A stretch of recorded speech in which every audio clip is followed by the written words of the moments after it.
할렐루야. 이 시간 우리에게 사랑과 은혜를 베풀어 주시는 우리의 사랑의 주님께 나아가시는 예림의 가족들 되시기를 축복합니다. 3월 18일 토요일 아침 예배를 조용한 기도 드리심으로 올려드리길 원합니다. 사랑과 자비의 아버지 하나님, 오늘도 주님의 말씀으로 예배로 주님의 그 사랑의 품 안에 나아갈 수 있게 하심에 감사합니다. 오늘도 우리가 우리의 마음과 몸과 뜻을 다하여서 주님만을 예배하고 찬양하는 자리가 되게 하여 주시옵소서.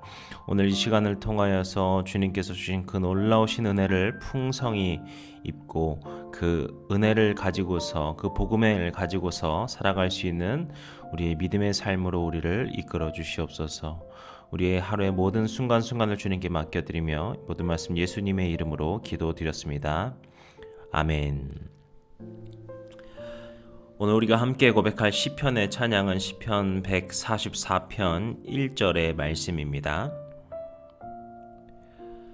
나의 반석이신 여호와를 찬송하리로다. 그가 내 손을 가르쳐 싸우게 하시며 손가락을 가르쳐 전쟁하게 하시는도다. 아멘. 오늘 우리에게 주시는 하나님의 말씀은 마태복음 22장 1절에서 14절까지의 말씀입니다.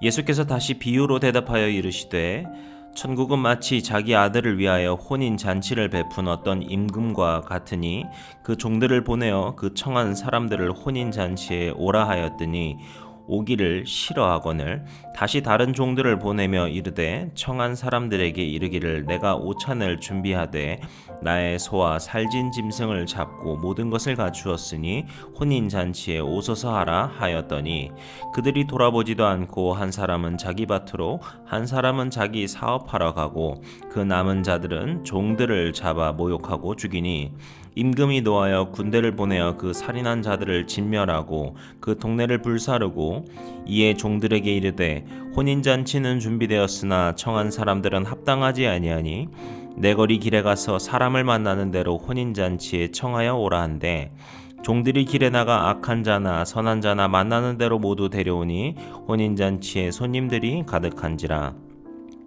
임금이 손님들을 보러 올새 거기서 예복을 입지 않은 한 사람을 보고 이르되 친구여 어찌하여 예복을 입지 않고 여기 들어왔느냐 하니 그가 아무 말도 못하거늘 임금이 사환들에게 말하되 그 손발을 묶어 바깥 어두운 데에 내 던지라 거기서 슬피 울며 이를 갈게 되리라 하니라.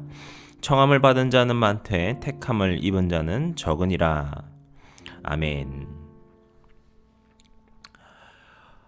오늘은 어제의 말씀 그리고 또 그저께의 말씀에 계속해서 이어져서 오늘은 주님께서 비유로서 말씀하시는 내용을 우리가 함께 나누고자 합니다. 오늘 제목에도 나오듯이 오늘 말씀은 혼인잔치에 대한 비유입니다. 이 혼인잔치는 왕의 혼인잔치인데 이것을 가지고 주님께서 비유로 말씀하신 것이죠. 우리가 이 말씀 가운데에서 가장 먼저 중요한 한 가지를 봐야 되는데요. 그것은 1절에서 비유라고 말씀하시는 그 비유라는 단어입니다. 비유라는 단어는 지금까지 계속 나오는 단어니까 그 의미는 같은데요. 여기서 한글에서 번역되지 않은 것이 하나 있습니다. 그것은 무엇이냐면은 이 비유가 복수형이라는 것이죠. 그러니까 여기서 예수님께서 다시 비유로 대답하여 이르신 것이 아니라 비유들로 대답하여 이르셨다라는 것입니다. 이 점을 생각해 볼 때 한 가지 생각을 할 수가 있겠죠. 이 비유가 하나가 아니라면은 여러 개, 2개 이상이라는 것인데요. 그런 점에서 우리가 오늘 말씀을 보게 되면은 이 2절부터 10절까지에서 나오는 비유와 11절에서부터 14절까지에 나오는 비유는 약간 다르구나. 이 두 가지가 서로 다른 비유들이구나 라는 것을 생각해 볼 수 있습니다. 흐름적으로는 같은 이야기를 하는 것이라고 볼 수 있지만 이것은 하나하나 나뉘어진 나누어진 비유다라고 보시면 좋을 것 같습니다. 그래서 그 첫 번째 비유에서 하시고자 하시는 말씀과 두 번째 비유에서 하시고자 하시는 말씀이 또 있기 때문에 우리가 이것을 나누어서 본다면 좋을 것 같습니다. 그렇다면은 2절부터 10절까지에서에 나오는 비유는 무엇을 이야기하고 있죠? 이야기 자체는요, 우리가 말씀을 본대로 이해하면 좋을 것 같습니다. 왕이 혼인잔치에 사람들을 초대합니다. 그런데 그 사람들이 불참을 하게 되고 혹은 모욕을 하거나 살인을 저지르는 자들까지 있습니다. 그래서 그들에 대한 심판을 하고 다른 사람들을 불러 모았다라는 이야기이죠. 여기서 보시게 되면은 혼인잔치를 초대하게 된 것인데요. 이 초대했다라는 것에 우리는 좀 의미를 가지고 있어야 합니다. 왕이 어떤 사람들을 잔치에 초대한다라는 것은 어떤 의미일까요? 그 사람이 미워서 초대할까요? 아니면 그 사람이랑 아무 관계도 맺지 않은데 그냥 무슨 로또처럼 무작위로 뽑았는데 뽑혀가지고 초대한 것일까요? 그럴 리가 없겠죠. 지금 우리가 대통령을 보더라도 그 대통령이 만약에 자기의 생일 잔치에 누군가를 초대한다라고 하면은 그 초대하는 사람들에게 많은 의미를 두고 그 사람들을 특별히 여기면서 초대할 것입니다. 마찬가지로 하물며 이 대통령도 그런데 왕은 훨씬 더 과거에 봤을 때 많은 권력들을 갖고 있는 존재죠. 그렇기 때문에 왕이 어떤 사람들, 여기서는 보통 신하라고 보는 것이 합당할 것 같은데, 아니면 영주나 지주들을 말하는 것이 합당할 것 같은데, 그들을 초대하고 있다라는 것은 그만큼 그들을 신뢰하고 신임하고 있다라는 것입니다. 때문에 여기서 이 왕이 초대하고 있는 그 초대받은 사람, 청함받은 사람들은 누구냐? 바로 왕이 아끼는 사람들이다라고 볼 수 있습니다. 이런 점에서는 어제 나눈 비유와도 연결이 되는 것이지만 우리가 이것을 사람에 맞춰 보게 된다면 여기서 왕은 당연히 하나님이고 그 아들은 예수님이라고 할 수 있겠죠. 그런데 이 청함을 받은 그 왕이 아끼던 사람들은 누구겠습니까? 바로 유대인들을 말을 하는 것입니다. 하지만 이 비유를 더 이야기하게 되면은 이들은 그 잔치에 오지 않게 되죠. 3절을 보시게 되면은 오기를 싫어했다라고 합니다. 원문에서는 원하지 않았다라는 표현인데요. 같은 의미라고 볼 수 있겠죠. 그래서 4절에 보시게 되면 그들을 다시 권하게 되는데요. 이들이 다시 그 초청을 무시하거나 심지어 그 소식을 전하는 종들을 죽이기까지 합니다. 그래서 왕은 결국 분노하게 되고요. 그래서 그 자들 그리고 그 청함받은 사람들과 그 동네마저도 모두 진멸했다라는 이야기를 우리에게 전해주고 있습니다. 우리가 생각해 볼 때, 우리가 상식적으로 생각해 볼 때 이 청함받은 사람들의 행동을 이해할 수 있을까요? 그들의 행동이 그럴만하다라고 볼 수 있을까요? 전혀 상식적으로는 도무지 이해할 수 없는 행동이라고 볼 수 있겠습니다. 하지만 이 비유를 통해 우리가 보았기 때문에 그렇지만 이 유대인들, 지금 유대인들의 모습이 바로 이렇게 도무지 이해할 수 없는 모습이었다라는 것을 알 수 있습니다. 그들은 메시아를 외쳤습니다. 그들은 구약을 통하여서 우리에게 오실 구세주를 기다렸습니다. 그런데 정작 그 구세주가 왔다라고 하니까 그 구세주를 받아들이지 못하는 거예요. 이 얼마나 우습고 당황스러운 일입니까? 그래서 결국 그들이 하는 일은 무엇입니까? 끝내 구세주 대신 예수 그리스도를 십자가에 못 박고 그렇게 해서 구세주를 죽이는 일을 벌이게 되죠. 바로 이러한 사건을 예수님께서 비유로서 말씀하시는 것인데요. 이 점은 참 우리에게도 경고로서 중요한 말씀이라고 생각이 됩니다. 먼저 우리가 주님의 백성이 되었다라는 것은 무슨 의미였을까요? 우리가 잘나서일까요? 아니면 우리가 어떤 뛰어난 능력이 있어서일까요? 아니면 뭔가 예쁨 받을 만한 자격이 있어서 가능한 것일까요? 아닙니다. 오늘 말씀에서 보신 것처럼 바로 그 왕 되신 하나님께서 우리를 사랑하시고 아끼시고 그분께서 먼저 우리에게 손 내미시고 청하셔서 우리가 그 놀라운 천국 잔치에 초대를 받은 것입니다. 우리를 그렇게 주님의 자녀로 삼아 주신 것입니다. 그런데 놀랍게도 우리도 때로는 이런 실수를 저지를 때가 있지는 않나 생각을 하게 됩니다. 그렇게 우리가 지금 이 세상을 살아가는 것은 주님께 초청받아 주님의 그리스도인으로 백성으로 살아가는 복된 영광의 삶을 사는 것인데 때로는 그것을 거부하고 거절하고 포기하고 주님을 등지며 살려고 할 때가 우리 삶에 있지는 않습니까? 우리는 주님의 그 청함에 주님께서 우리를 초대하여 주시는 그 천국 잔치에 기쁜 마음으로 살아가고 있습니까? 우리가 이것을 스스로 질문해 봐야 되지 않나 생각이 됩니다. 바라고 기도하건대 우리 해림의 모든 성도님들께서 주님의 그 초청에 기쁨과 감사하는 마음으로 응하셔서 그렇게 주님과 늘 항상 동행하시고 주님의 그 천국 백성의 삶을 기쁨과 은혜 가운데 살아가시는 모두가 되셨으면 좋겠습니다. 그리고 11절에 보게 되면은 이제 예복을 입지 않아서 쫓겨난 사람에 대한 비유가 이어져서 나오게 됩니다. 이 11절에서 번역이 되지는 않지만 이 헬라어에 보게 되면은 그런데 라고 하는 말로 이어지게 됩니다.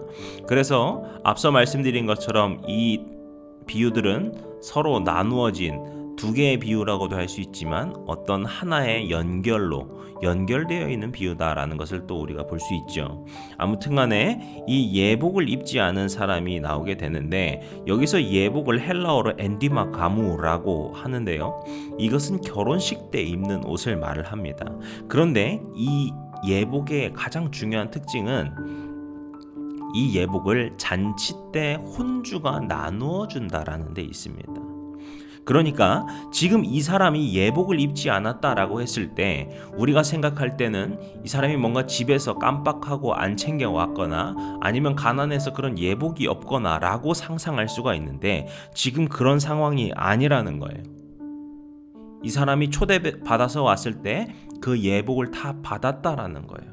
그런데 그 예복을 받았음에도 그것을 입지 않고 그 잔치 자리에 있었다라는 것이죠. 그렇기 때문에 그 사람의 기본적인 마음가짐, 그 자세는 굉장히 무례하거나 불성실하거나 이 잔치에 대해서 소중히 여기는 마음이 없이 왔다라는 것을 우리에게 보여주고 있는 것입니다. 그런데 12절에 보시게 되면 임금은 이 사람을 부를 때 친구여라고 부릅니다. 우리가 마지막에 보게 되면은 결국에 그 임금은 이 사람을 쫓아내게 되지만 그 사람을 부를 때 너는 어떤 녀석인데 이러면서 무슨 비속어를 쓴다던가 아니면은 낮게 여기면서 이 사람을 부르는 것이 아니라 그럼에도 불구하고 이 사람을 가장 먼저 부를 때는 친구라고 부르면서 이야기하고 있다라는 거예요. 이것은 왕이 그 사람을 어떻게 대하고 있었는가를 나타내고 있는 것이죠. 바로 정말 예의 있게 정성을 다하여서 그 사람을 바라보고 있었다라는 겁니다.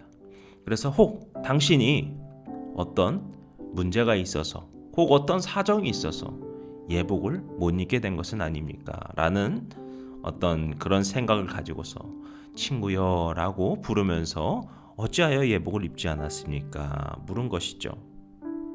그런데 그 사람이 대답을 하지 못하자 그 왕은 안 것입니다. 앞서 말씀드린 것처럼 이 사람은 이 잔치에 어떤 마음을 가지고 어떤 예의를 가지고 어떤 소중히 여기는 마음 없이 있는 것이구나. 그래서 결국에 왕이 내쫓게 되었다라는 것이죠. 이 비유 역시 우리에게 중요한 마음의 중심에 대한 이야기를 보여주고 있습니다. 앞서 말씀드린 것처럼 우리는 그리스도인으로서 주님의 백성으로서 이 세상을 살아가고 있습니다. 주님께서 초대해 주신 그 천국 잔치를 살아가는 삶을 우리가 살고 있는 것입니다. 그런데 그 삶은 내 마음대로 내 멋대로 사는 것은 아니겠죠. 우리는 그것을 그리스도인의 삶이라고, 하나님 백성의 삶이라고 말하지 않습니다. 그리스도인의 삶은 말 그대로 그리스도를 닮는 삶이겠죠.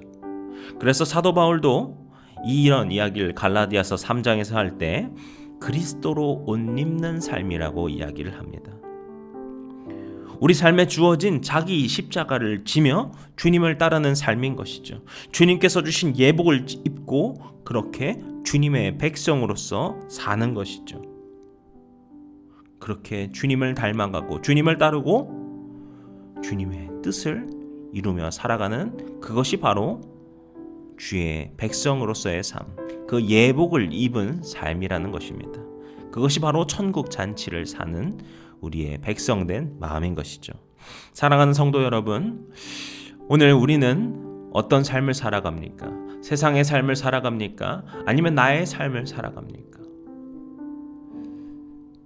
간절히 기도하고 소망하건대 우리 모든 성도님들께서 바로 주님께서 초대해 주신 그 하나님 나라의 천국 잔치를 살아가는 삶이 되시기를 축복합니다. 그리하여서 오늘 우리의 삶 가운데 내가 그냥 사는 것이 아니라, 그냥 하루하루를 살아가는 것이 아니라 주님께서 주신 그 초대에 응하여서 기쁨으로 살아가는 것이구나, 그것을 늘 마음에 새기시고 살아가시는, 그렇게 주님의 뜻을 이루며 살아가시는 주님의 천국 백성, 하나님의 백성된 삶을 살아가시기를 주님의 이름으로 간절히 축복합니다. 기도하시겠습니다. 우리 삶에 늘 항상 함께 하시고 축복과 은혜와 자비를 베풀어 주시는 아버지 하나님, 오늘 우리에게 초대하여 주신 그 천국의 삶을 우리가 살게 하여 주시옵소서. 기쁨으로 그 삶의 자리로 나아가게 하여 주시옵소서. 오늘 우리의 삶 가운데 그리스도로 옷 입어서 그리스도를 닮아가며 그리스도께서 걸어가신 그 발자취를 따르며 살아가는 삶이 되어서 그렇게 우리 삶의 기쁨과 능력이 충만하게 피어날 수 있는 그런 삶이 될 수 있도록 도와주시옵소서. 오늘 우리 주님께서 우리의 모든 것을 함께하여 주시고 그렇게 우리의 사순절의 하루하루가 주님과 더욱더 가까워지는 순간이 될 수 있도록 인도하여 주실 것을 우리가 바라고 믿사오며 모든 말씀 예수님의 이름으로 기도드렸습니다. 아멘. 이제 주기도문 함께 드리시고 오늘 예배를 마치겠습니다. 하늘에 계신 우리 아버지여, 이름이 거룩히 여김을 받으시오며 나라의 임하옵시며 뜻이 하늘에서 이룬 것 같이 땅에서도 이루어지이다. 오늘날 우리에게 일용할 양식을 주옵시고 우리가 우리에게 죄진 자를 사하여 준 것 같이 우리 죄를 사하여 주옵시고 우리를 시험에 들게 하지 마옵시고 다만 악에서 구하옵소서. 나라와 권세와 영광이 아버지께 영원히 있사옵나이다. 아멘.